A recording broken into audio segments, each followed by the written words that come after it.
잠깐 보이는 것에 소망을 두지 말라. 잠깐 보이는 것에 소망을 두지 말라라는 제목으로 말씀 전하겠습니다. 오늘 본문 말씀에는 두 가지의 내용을 소개하고 있습니다. 첫 번째는 사도 요한 자신에 대한 소개를 하고 있고, 두 번째는 계시록을 기록하여 7 교회에 전달할 것을 명령받은 내용을 기록하고 있습니다. 요한계시록의 대부분의 내용들은 구약을 배경으로 하고 있습니다. 그리고 상징적인 환상으로 이루어져 있기 때문에 구약의 선지자들의 메시지와 연결해서 바라보는 것이 중요합니다. 그래서 사도 요한도 구약의 선지자들이 하나님의 말씀을 받을 때에 기록하였던 그러한 매우 유사한 형식으로 요한계시록을 기록하고 있다는 것입니다. 먼저 자신에 대해서 소개를 하고 있는데 9절 말씀해 보시면 나 요한은 너희 형제요 예수의 환난과 나라와 참음에 동참하는 자다라고 말을 하고 있고, 하나님의 말씀이 자신에게 주어진 시점에 관련해서 10절 말씀에서는 주의 날에라고 기록하고 있고, 이어서 그 말씀이 누구를 향해서 주어졌는지를 밝히고 있는데 7 교회에 보내라라고 기록하고 있다는 것입니다. 이런 형식은 구약 선지자들에게 하나님께서 말씀을 전하실 때에 그러한 유사한 형식을 그대로 취하고 있는 것을 보게 됩니다. 요한계시록의 수신자는 7 교회입니다. 여기 7이라는 숫자는 상징성과 사실성을 가지고 있다라고 말씀드렸습니다. 사실적으로 말하면 에베소 교회를 비롯해서 7 교회를 의미하고 있지만, 상징적으로는 7이라는 숫자가 완전수를 의미하고 있기 때문에 그 당시의 모든 교회, 골로새 교회도 있고 여러 교회가 있었는데 그 당시의 모든 교회, 그리고 앞으로 세워질 모든 교회를 의미한다라고 말씀드렸습니다. 9절 말씀해 보시면 사도 요한은 자신에 대해서 소개하면서 형제, 동참한 자라는 단어를 통해서 계시록을 읽고 있는 모든 성도들과 자신을 동일시하고 있습니다. 그 동일시하는 내용이 무엇입니까? 예수의 환난과 나라와 참음에 동참한다는 것이라고 말을 하고 있습니다. 이 말은 자신이 신앙생활하는 가운데, 예수를 믿는 가운데 덕이 되지 않는 그런 많은 일도 교회 안에 일어날 수가 있습니다. 그렇지만 그런 덕이 되지 않는 일, 고린도 교회 안에 보시면 이 파당을 만들고 갈라지게 하고 원수되게 하고 이러한 모든 육체적인 그러한 일에 자신이 동참하는 것이 아니라 예수의 환난과 나라와 참음에 동참한다는 것, 이것을 강조하고 있다는 것이죠. 9절 말씀해 보시면 나 요한은 너희 형제요 예수의 환난과 나라와 참음에 동참하는 자라. 하나님의 말씀과 예수를 증언하였으므로 말미암아 반모란 섬에 있었더니라고 말씀하고 있습니다. 여기 예수의 환난과 나라와 참음에 동참한다라는 이 말의 의미는 예수 믿는 사람들에게 있어서, 즉 예수 안에 있는 성도들의 삶의 중요한 특징을 말을 하고 있다는 것입니다. 즉 그것이 무엇이냐면 환난과 나라와 참음이다라고 말을 하고 있다는 것이죠. 성도가 진정으로 예수 안에 사는 그러한 삶을 살게 되면은 거기에는 환난이 있고, 또한 그러한 환난에 대한 참음, 즉 인내가 있고, 이로 인해서 하나님의 통치에 동참하게 된다라는 것을 말씀하고 있다는 것입니다. 성도가 하나님의 통치에 동참하는 것, 즉 하나님의 나라에 동참하는 것은 예수 그리스도를 증언하는 일, 즉 하나님을 기뻐하는 그런 일을 통해서 동참하는 것이지, 교회 안에 덕이 되지 않는 말과 덕이 되지 않는 그런 행동을 통해서 하나님의 나라에 동참하는 것은 아니라는 것이죠. 내가 진정으로 예수를 믿고 있고 예수 안에 있는 그런 성도의 삶을 살아가고 있다면 그런 특징은 바로 예수 그리스도를 증언하는, 즉 입으로 예수 그리스도를 증언하는 그런 일도 필요하겠지만 우리의 삶의 모습, 전인격적인 그런 삶을 통해서 나타나게 된다는 것입니다. 하나님의 나라에 성도가 동참한다는 것은 환난과 인내가 필수적으로 따라오게 된다라는 것을 의미하고 있습니다. 바울도 고린도 교인들에게 편지하면서 고린도후서 4장 17절 18절 말씀에서 우리가 잠시 받는 환난에 경한 것이 지극히 크고 영원한 영광에 중한 것을 우리에게 이루게 함이니 우리가 주목하는 것은 보이는 것이 아니요 보이지 않는 것이지 보이는 것은 잠깐이요 보이지 않는 것은 영원함이라 라고 말씀하고 있다는 것입니다. 즉 성도들의 삶 가운데서 하나님의 말씀을 지킴으로 인한 그러한 환난과 인내는 영원한 영광을 이루게 한다라고 권면하고 있고, 성도들이 주목해야 하는 것은 보이는 것이 아니고 보이지 않는 것이다. 그 이유가 무엇이냐면 눈에 보이는 이 땅에 있는 모든 것은 잠시 있다가 없어지는 그런 안개에 불과한 것이지만 보이지 않는 것은, 즉 하나님의 나라를 위해서 우리가 겪었던 환난, 인내 이런 모든 것은 영원하게 존재하는 것이다 라고 말씀하고 있다는 것입니다. 사도 요한은 하나님의 말씀과 그리스도를 증거하는 것 때문에 붙잡혀서 pat모라는 섬에 유배되어 있습니다. 당시 로마 황제는 도미티안 황제입니다. 교부 터틀리안은 이 도미티안 황제에 대해서 잔인성에 있어서 네로의 후계자였다라고 기록할 만큼 그리스도인들을 심하게 박해했던 인물입니다.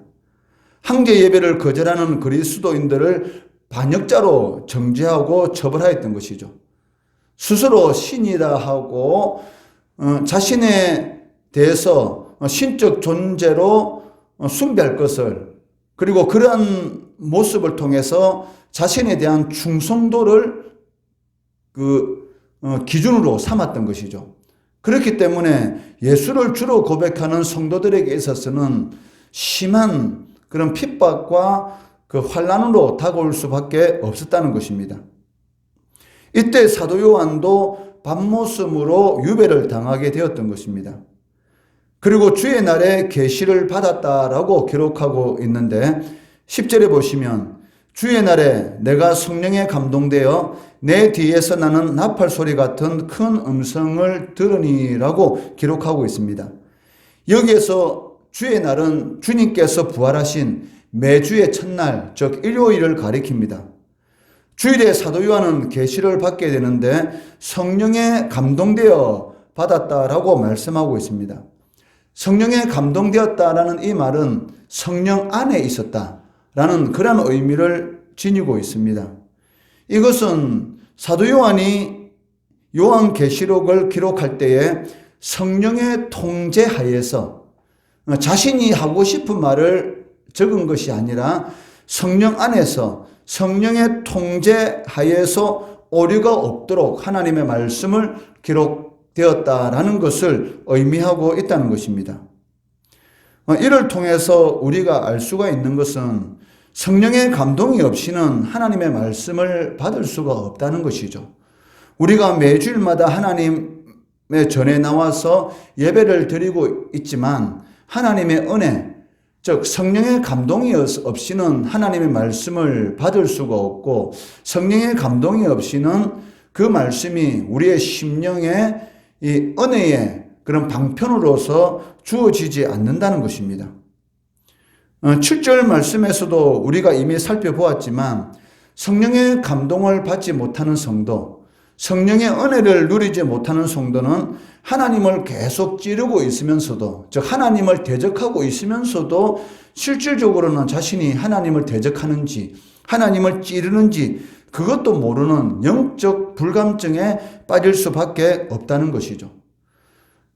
바울 사도가 부활하신 예수님을 만나기 전까지만 하더라도 자신이 하는 모든 일들이 하나님에 대한 열심으로 착각하고 있었던 것과 똑같은 것이죠. 성령의 감동 없이, 하나님의 은혜 없이 자신의 영적 상태를 정확히 볼 수도 없고 회개의 은혜를 누릴 수가 없고 하나님의 뜻대로의 삶을 살아갈 수 없다라는 것을 우리는 10절 말씀을 통해서 알 수가 있습니다. 이어서 주님께서는 요한에게 환상을 통해 주어지는 계시의 말씀을 두루마리에 서서 7 교회에 보내라 라고 명령하고 계십니다. 그렇다면 왜 주님께서 11절에 기록된 7 교회를 선택해서 요한계시록을 보내라고 하셨을까요? 당시 많은 교회들이 있었습니다. 그런데도 불구하고 이 소아시아에 있는 이 7 교회를 특별히 선택해서 서신을 보내라고 하신 그 이유가 무엇입니까? 그 7 교회를 보면은 주님 앞에 책망받는 그런 교회들이 더 많습니다. 그런데도 불구하고 7 교회를 선택해서 서신을 보내라라고 말씀하셨는데 이에 대해서 신학자들의 공통된 의견은 이 7 교회가 위치한 곳이 소아시아에서 통신의 중심지였다.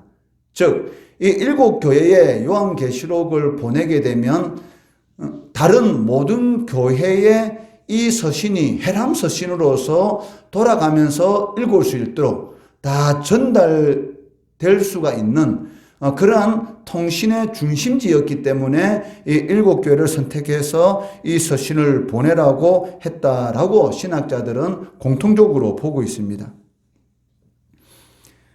계시록의 내용을 당시 모든 교회들에게 주님께서 전하시려고 하는 그 목적은 그 앞에서 살펴보았지만 하나님의 나라에 동참하는 데 있어서는 환난과 인내가 필수적이라는 것입니다.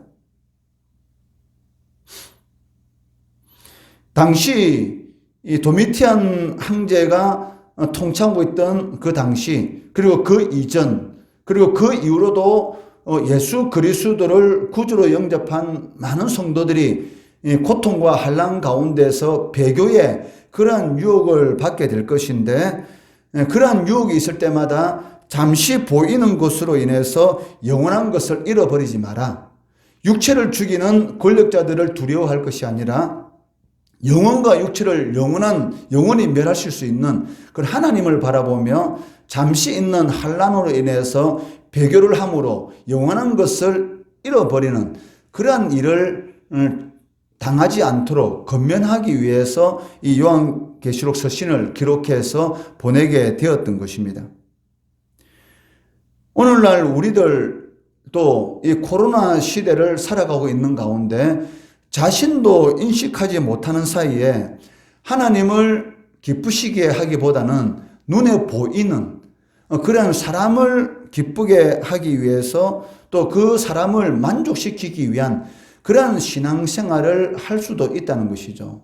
왜냐하면 교회가 세상으로부터 많은 그런 이런 비판을 받는 그런 상황 가운데 코로나 시대를 맞이하고 있고, 또 우리가 모여서 하나님 앞에 예배를 드리기보다는 비대면으로 예배를 드리는 그러한 일들이 많아지다 보니까 자신도 모르는 사이에 영적인 게으름, 그리고 영적인 불감증으로 인해서 하나님을 기쁘시게 하는 그러한 길을 걸어가야 되는데도 불구하고 사람을 기쁘게 하려고 하고 또 사람을 만족시키게 하는 그러한 자신도 인식하지 못하는 사이에 그러한 길을 걸어갈 수가 있다는 것이죠.